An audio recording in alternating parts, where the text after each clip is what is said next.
Good morning. It's Pop again, Dennis Murray.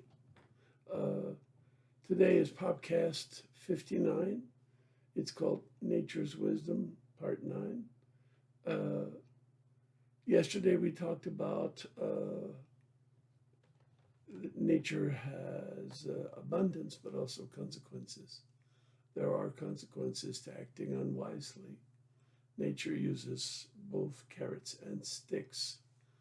So I said we would begin today with talking about what happens in the event that we don't succeed in getting our efforts to make the first step reciprocated so that the miracle of the expanding middle never occurs and we remain uh, hopeless that things can get better.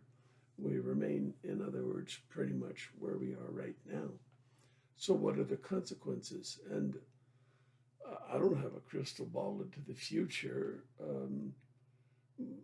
but most of the time we look to the past to see what's happened uh, in various situations where things suffer some kind of breakdown. Um, we we know that when babies fail to thrive, essentially that can be disastrous for the infant, um, and that's what we're talking about. If you're hopeless, if hopelessness affects a great percentage of the population for in a serious way for an extended period of time, um, then you're suffering failure to thrive. Um, your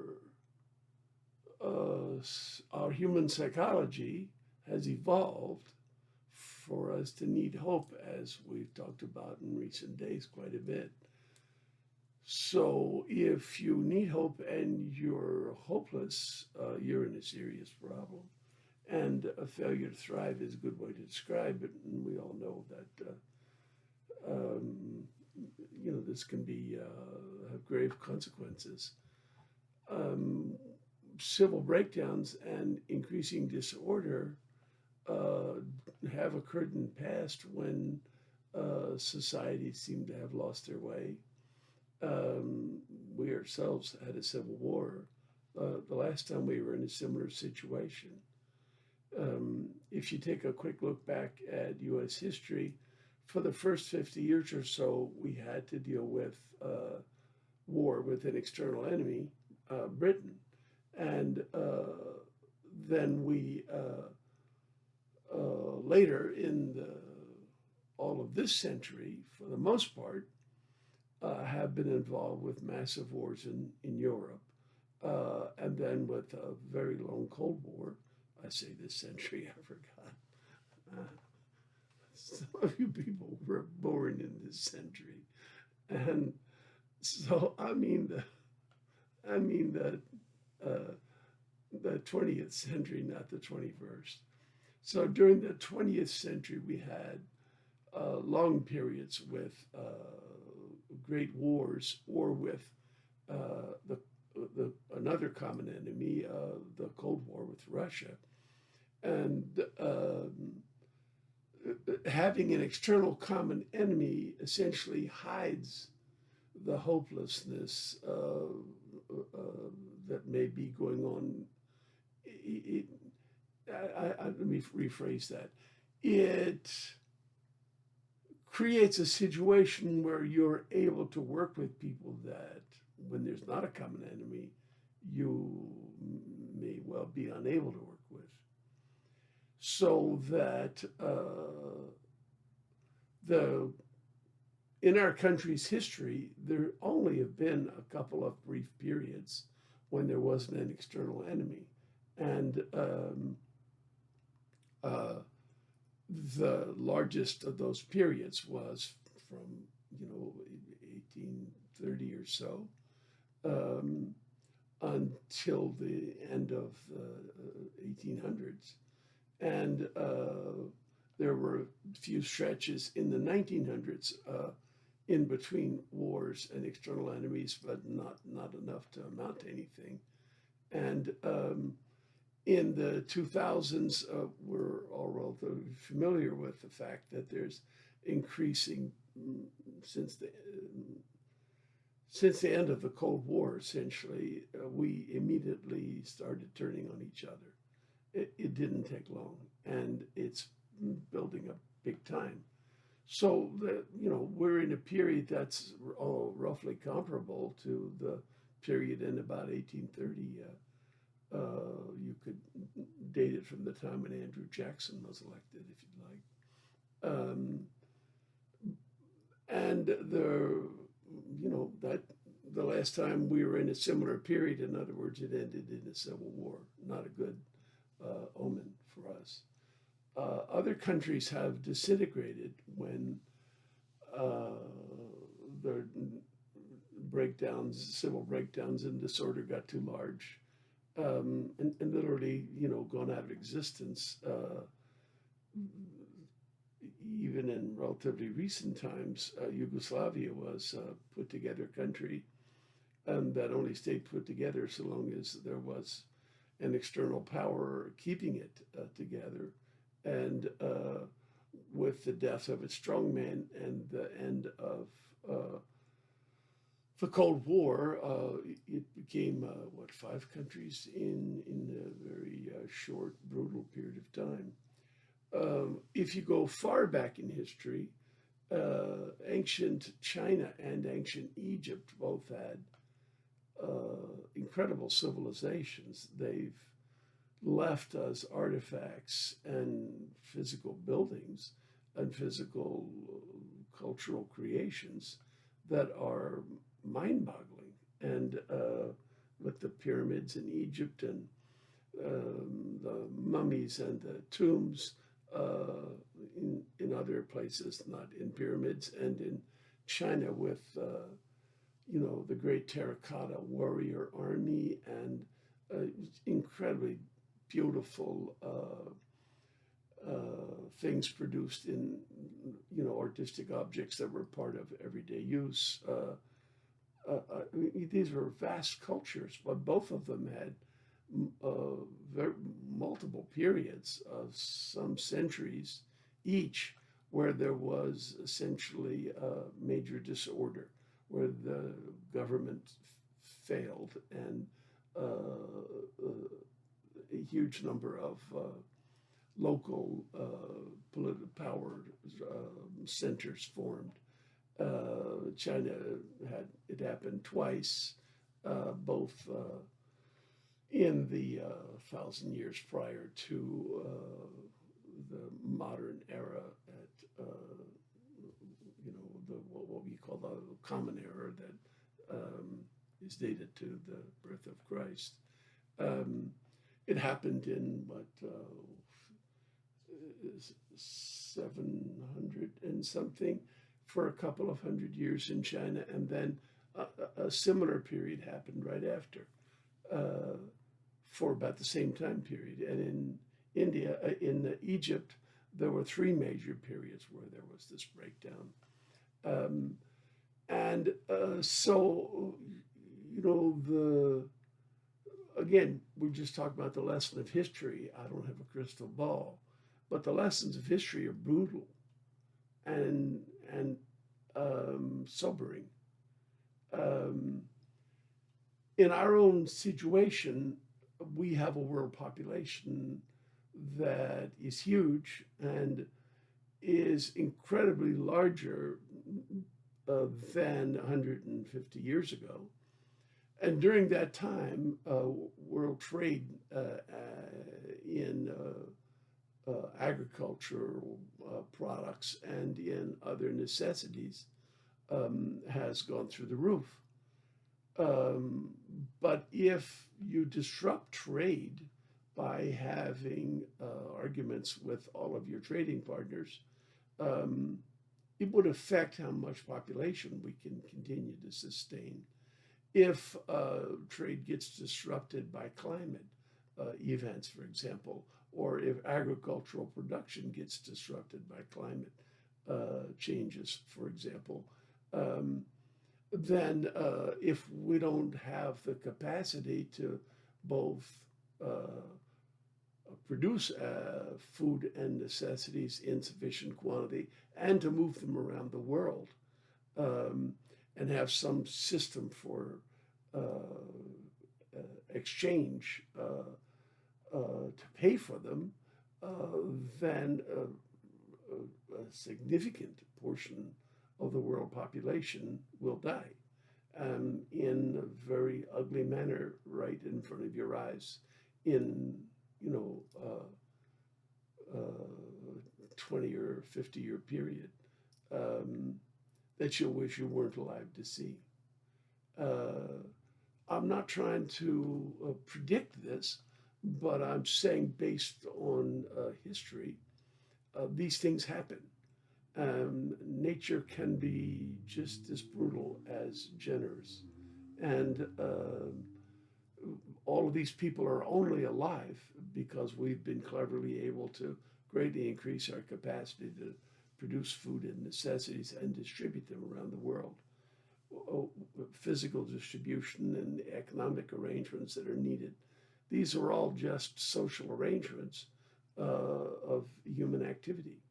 Um, but if you so greatly disrupt human activity and social arrangements, then you're going to have a hell of a lot of people die from lack of food and necessities. Uh, so there's consequences and they're scary. I think we need to put a bit of a more positive tone on this. There's a couple of quotes from Jung that are, on point here. Um, I'm not trying to be a Pollyanna.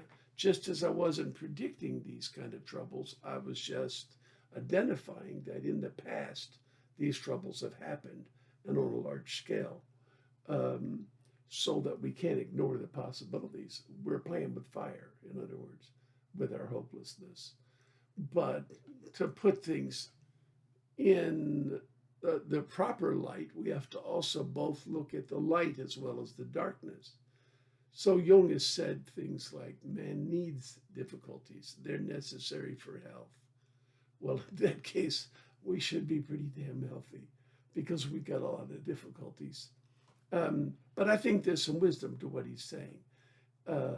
You learn a lot when you have to struggle. And one of the things you learn is, oh goodness, I was able to handle that level of difficulty. I hadn't known I could. I wasn't sure I would be able to before I went through it. So it turns out, to be a thing that actually adds quite a bit to your knowledge of yourself and your confidence in your character and your relation to others. Jung says, I regret many follies which sprang from my obstinacy, but without that trait, I would not have reached my goal. He means the trait of obstinacy. So we do have a fair amount of obstinacy, all of us. And it has to do with how likely it is that when somebody extends, courtesy towards others, towards us, if somebody makes a first step towards us, uh, in whatever it is that's dividing us, whatever that great situation is where we feel at loggerheads with them. When somebody makes a first step, hoping that we'll reciprocate and that the miracle of the expanding middle will occur, our obstinacy may well keep us from acknowledging this step and reciprocating. Even if we privately acknowledge it, we may choose not to reciprocate it because of, traits of our own. We all have darkness in us. Jung talks about the shadow, describing that there's things inside all of us that are, pretty scary to us, and we may not pay a lot of attention to them until they're rubbed in our face, and even then we may think that it's really the other guy bringing those things to us, but it's really just ourselves imagining that they're in him. Um, so, it's easy to refuse when somebody makes a kind offer towards us, when somebody makes a first step. It's very easy to refuse. So, what are we to do? We've made the step, and the other guy is, not reciprocating. And so, I think what we do as a practical matter is we we develop skill at trying to figure out what might work to get a reciprocation, and we take the time and put in the work to try and engender that. And there's a lot of things we could learn about negotiation, about first steps, about the use of powerful symbols, uh, uh, about uh, this whole business of what's called projection, where we're having a difficulty dealing with this guy because he's projecting his own shadow stuff that he's afraid of onto us. And everybody has shadow stuff, and projection's not all that unusual. But everybody does some of it. But at this particular moment, we're trying to make a step to the guy, and he's overwhelmed by his shadow stuff, and he's just not accepting. So some time may be required from us to gain a response and some increased knowledge of how one goes about this. How do you become proficient at picking what's first step has a better chance of succeeding? Uh, I don't claim to be the world's expert on first steps, uh, but I think we could start a conversation here very profitably. I think we could start working harder to gain this kind of information very profitably. But it begins with an appreciation of the importance of the first step for thriving. That if the first step is a critical way to gain the miracle of the expanding middle, to gain shared hope with another, uh, our step has been reciprocated. Our hope that it would be reciprocated has been realized. His hope that somebody might make a first step that he could then reciprocate has been realized. We're now sharing hope, and good stuff can follow. So there's a huge consequence to becoming more skillful at this first step business. It's a whole genre of knowledge that could be pursued in school as a part of human living 101. Um, and but we don't have a good deal of expertise in it yet. We'd have to go talk to a whole bunch of people and start putting the curriculum together based on a need for this material. As a practical matter, in all of your personal dealings, you could restrain your use of power quite often in a moment with somebody. One of you has a bit more power than the other. Um, it's a seller's market at the particular moment in some product that you're selling. You may decline to gouge the buyer. Uh, you may, take a small advantage, but not a large advantage. And the buyer will certainly quickly see that as a first step, as a sign of respect that you've offered to him, um, and may well reciprocate in some other dealings of his with you or with somebody else. You know, the complicated thing about being such a huge population is reciprocation is not always immediate right back to the guy who initiated. In small personal matters, you're, kind to your neighbor. You might hope that your neighbor will be kind to you. But when you're kind to a stranger who's passing through town, his reciprocated kindness may show up in the next town when he gets there. Uh, Gee, I was treated so well in the last town. I'm going to act differently today in this town.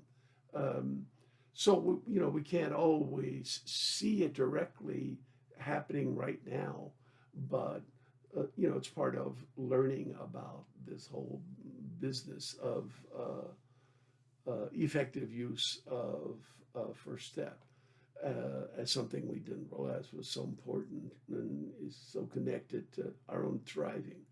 Um, but all of us have moments where in our personal lives there's something going on where you have more power than the other person. So with your children, when you're parenting them, you don't have to use all of your power as a parent. And the child will very quickly see that respect is being paid to him, that you could do things a lot more harshly and authoritatively, but you've chosen not to as a respect and in the hopes that it'll be reciprocated. This is very much an important part of personal life, family life, and at work. Um, you may well be in a position to dog it and just not do much today. Your boss may or may not notice. He may or may not be there or able to pay attention. But you have the power to dog it or to put in a good day's work. And your decision to pay respect to your boss and your coworkers and put in a good day's work when you don't feel like it and you might not be punished for it, it's part of how you make a first step. So it's everywhere in life. It's small ways. It's not always formal. Um, but in politics in particular, uh, when you have the majority, you can abuse it. You can ride roughshod over the other fellow because our government works on majorities, with a few exceptions, which are increasingly being cut back and forgone. Things are ordinarily majority votes. So if you've got the majority, you can stick it in the other guy's face. But if you do, you're going to end up with where we are now. More about that tomorrow. Okay. Uh, I think I may have gotten a little off subject today. Kind of wandered around a little bit and didn't cover all that I intended to cover.